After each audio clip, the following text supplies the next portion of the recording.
Qu'est-ce que j'ai mis en place cette semaine? Qu'est-ce que j'ai compris? Qu'est-ce que j'ai appris dans la direction de mon objectif ultra ambitieux, destination 64? Et en quoi tu vas pouvoir en retirer quelque chose pour accélérer ta marche vers ton propre objectif? C'est ce qu'on va voir juste après. Ça. Brillant. Puissant. Une bombe. C'est bon là ou...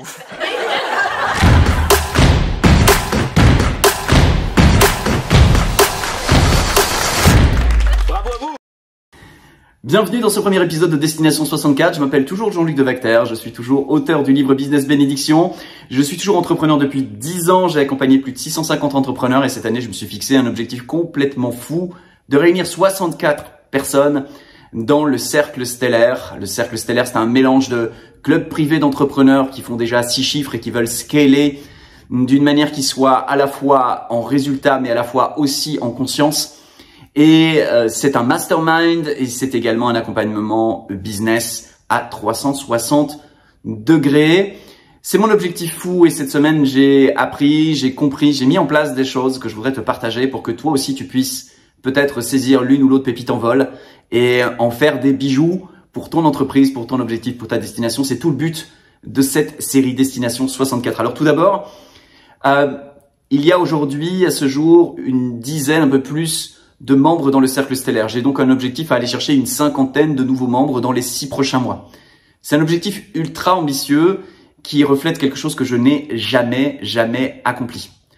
Alors, en 2023, j'ai fait le plus dur, c'est-à-dire convaincre les premiers membres, alors que j'avais qu'une sensation / idée de ce que j'étais en train de bâtir et que ça se précise de plus en plus.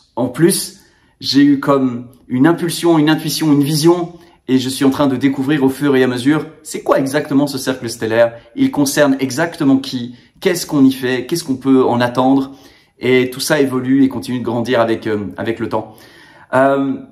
Voici mon plan pour aller chercher les 50 prochains.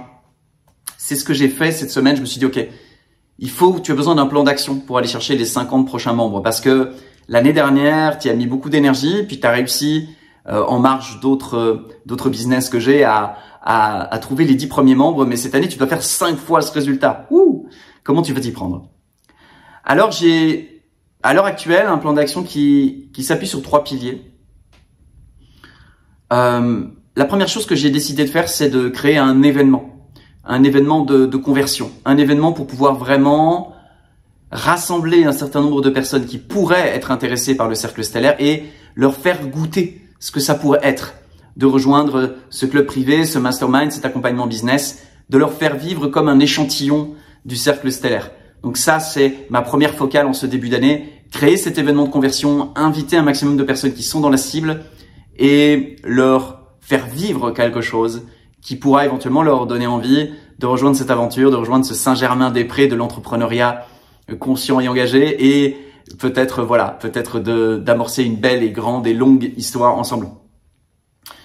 La deuxième chose auquel j'ai pensé, c'est d'engager un ou une commerciale. On a eu une conversation dans ce sens avec quelqu'un qui me semble très bien pour lui dire ok, tu vas aller dans les événements où il y a des personnes comme ça et puis tu vas faire ce qu'on appelle du setting closing parce que c'est véritablement un art et c'est pas le mien. C'est pas ce sur quoi j'ai travaillé ces 10 dernières années.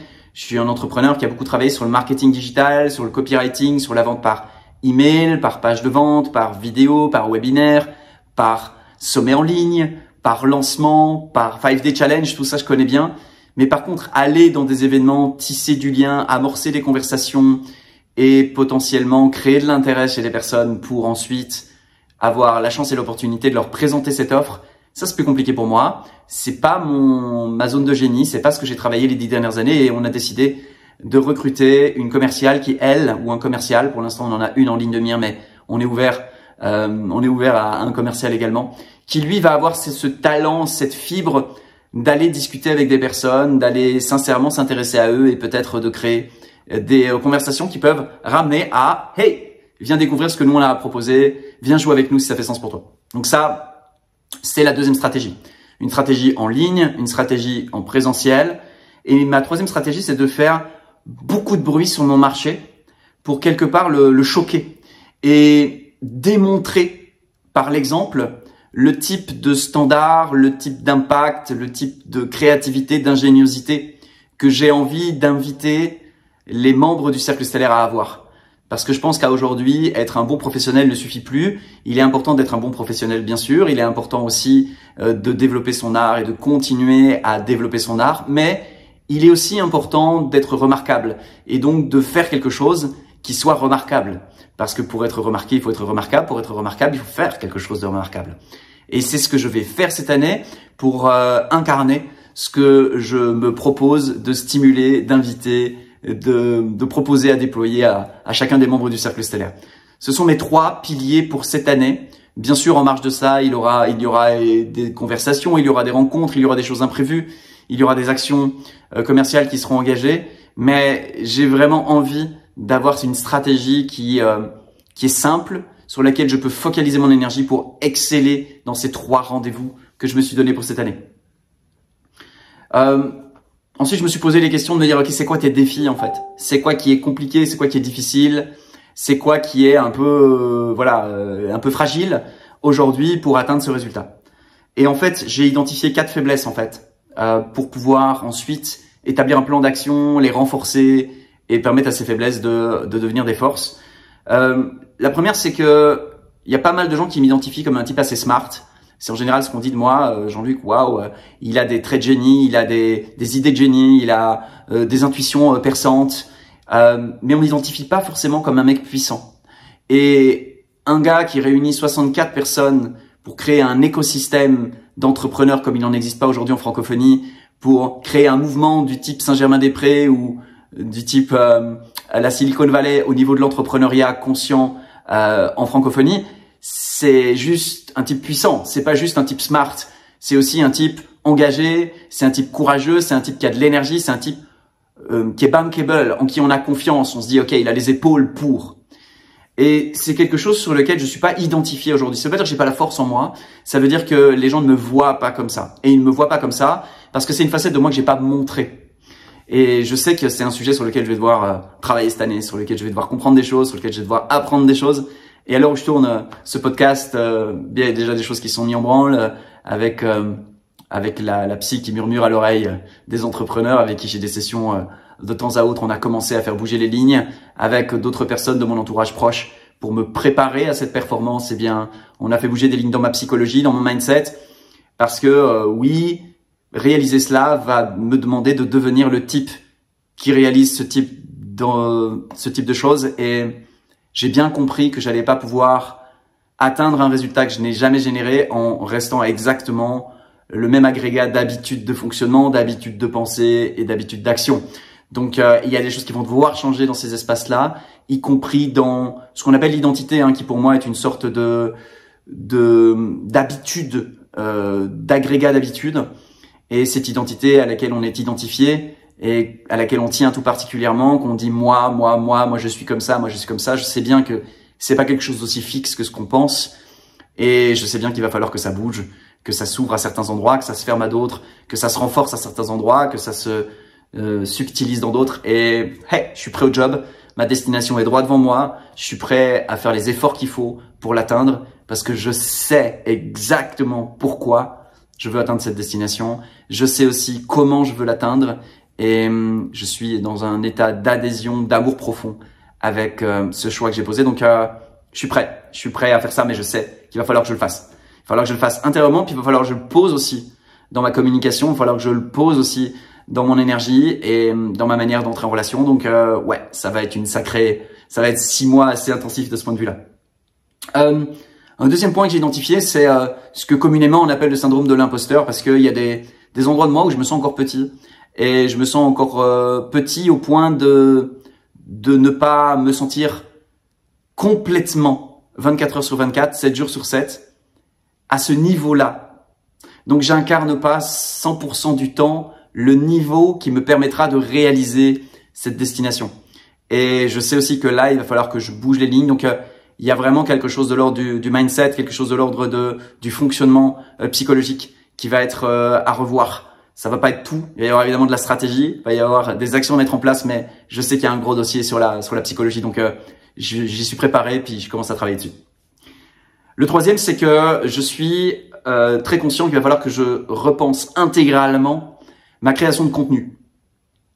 Il faut que j'élève drastiquement la qualité de mes contenus pour que, quelque part, ces contenus deviennent très aidants. Et en devenant très aidants, ils deviennent de plus en plus visibles parce que les gens qui vont le voir vont se dire « Oh, c'est trop cool, j'ai envie de te partager ça, j'ai envie de te partager ça. Regarde ce mec, il est fou, il s'est donné un objectif, puis il partage tout en public, il a peur de rien, voilà, il livre tout. Et j'ai vraiment envie, avec Destination 64, d'élever le niveau de ma création de contenu pour essayer de faire un contenu qui soit à la fois pertinent pour vous, aidant pour vous, inspirant pour vous, et puis aussi un contenu qui soit sincère, authentique, brut de décoffrage de mon côté pour que voilà, on soit vraiment dans le réel de l'entrepreneuriat et pas dans les belles promesses d'entrepreneurs qui jouent un rôle. Voilà, là je suis assis ici tranquille par terre, puis je te partage des trucs que j'ai écrits sur mon ordi. Il y a pas de montage, il y a pas tout ça. Il y aura pas de montage, il y aura pas tout ça. L'idée ici c'est de te livrer du brut. Et mon quatrième défi, en fait, c'est une trésor qui est basse aujourd'hui, après avoir énormément investi en 2023 sur plein de pans de mon activité.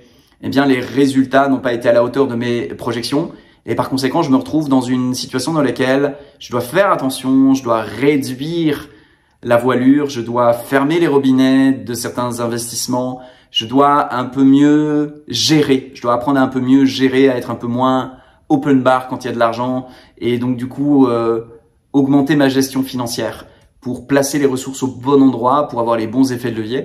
Donc, je sais qu'il va y avoir à la fois un challenge de « Oh, on n'a pas autant de trésorerie que l'année dernière pour faire tout et n'importe quoi. On va devoir être plus spécifique, on va devoir mieux choisir, on va devoir être plus percutant. » Et ça, ça m'excite parce que ça va m'obliger à être beaucoup plus efficient. Je vais apprendre énormément sur l'efficience et j'aurai à cœur de partager des trucs comme ça aussi au fil de l'eau.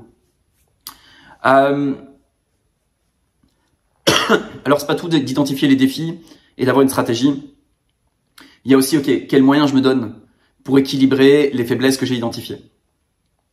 Le premier moyen que je me suis donné, c'est un moyen que j'ai déjà commencé il y a 2 mois de ça, mais que je vais continuer à intensifier. C'est de faire du sport tous les matins. J'ai un coach sportif qui me challenge 4 jours par semaine. Et je me suis engagé vis-à-vis de moi-même cette semaine à suppléer les 3 autres jours en m'entraînant seul, histoire que tous les jours, il y ait du sport pour perdre un peu de poids, pour gagner en énergie, pour renforcer les muscles et aussi pour avoir ce petit challenge tous les jours d'aller au-delà de ce qui est confortable pour moi et de pousser de la fonte. C'est quelque chose qui me paraît très important pour élever mon niveau d'énergie, mais aussi élever ma confiance dans ma capacité à me dépasser. Et je pense qu'au niveau de mon mindset, au niveau de ma puissance, ça va changer énormément de choses. Donc, je mise là-dessus.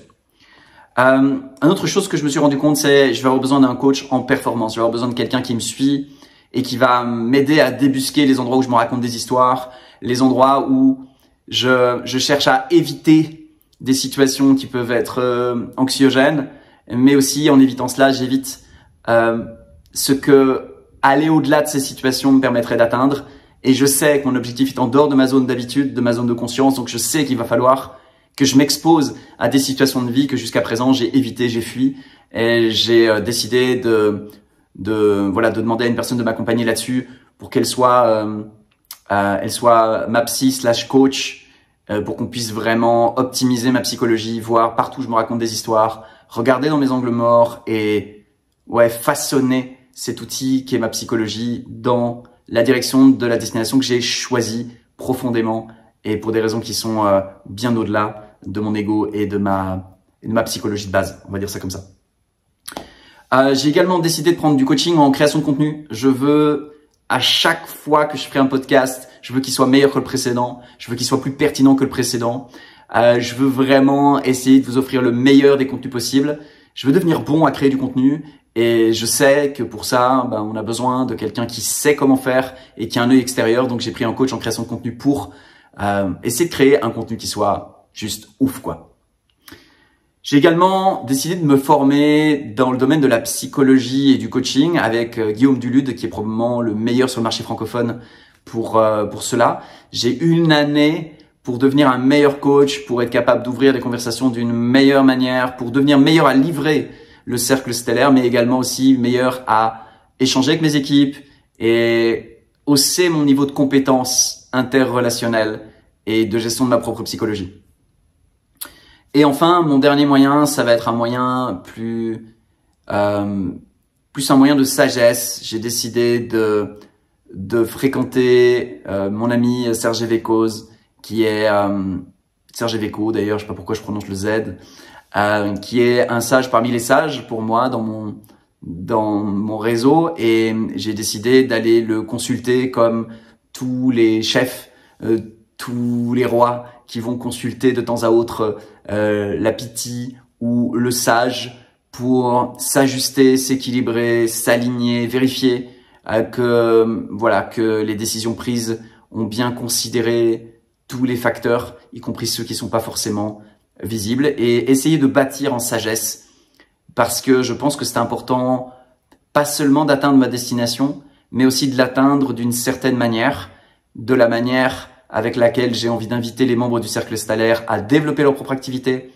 qui est la plus équilibrée possible, la plus harmonieuse possible et dans le respect de nos valeurs profondes. Et j'ai décidé aussi de m'entourer de ce sage-là.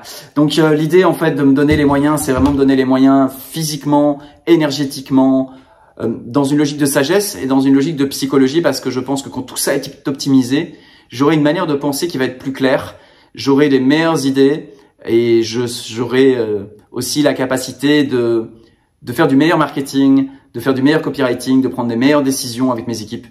Et ça, c'est tout ça en fait que j'ai à cœur de faire durant cette année, pour contrebalancer mes défis, mes faiblesses et honorer ce grand défi. Alors voilà, j'ai juste un truc que j'ai envie de te proposer à la fin de ce podcast, c'est de dire ok, si dans tout ce que j'ai raconté, il y a un élément où tu dis ouais, je pourrais quand même bouger les lignes à cet endroit-là, ou ouais, moi aussi j'ai cette faiblesse à cet endroit-là, ou ouais, moi aussi je vois de la valeur qu'il y a à intensifier, ou à être accompagné, ou à rajouter quelqu'un dans mon équipe proche pour monter le niveau, eh bien, je t'invite à prendre 10 secondes pour l'acter avec toi-même, pour être honnête avec toi-même et te dire, ok, je viens de passer quelques minutes à écouter quelqu'un parler. Qu'est-ce que j'en retire? Qu'est-ce que j'implémente? Et comment ça m'aide à grandir sur mon propre chemin? C'est tout le but de cette série, t'aider toi, même si je te connais pas, à ce que ton business évolue. Et si tel est le cas, j'en suis absolument ravi. Je t'invite dans les commentaires à me poser tes questions, à éventuellement me demander que j'aborde certains sujets, ou en tout cas à venir interagir avec moi pour que je puisse affiner les prochains épisodes et pour que si on puisse se rencontrer, se connaître et que je puisse répondre à tes questions. Je te souhaite tout le meilleur jusqu'à la prochaine fois, jusqu'au prochain épisode de Destination 64. C'était Jean-Luc Devacter, le seul, l'unique. À très bientôt. Salut.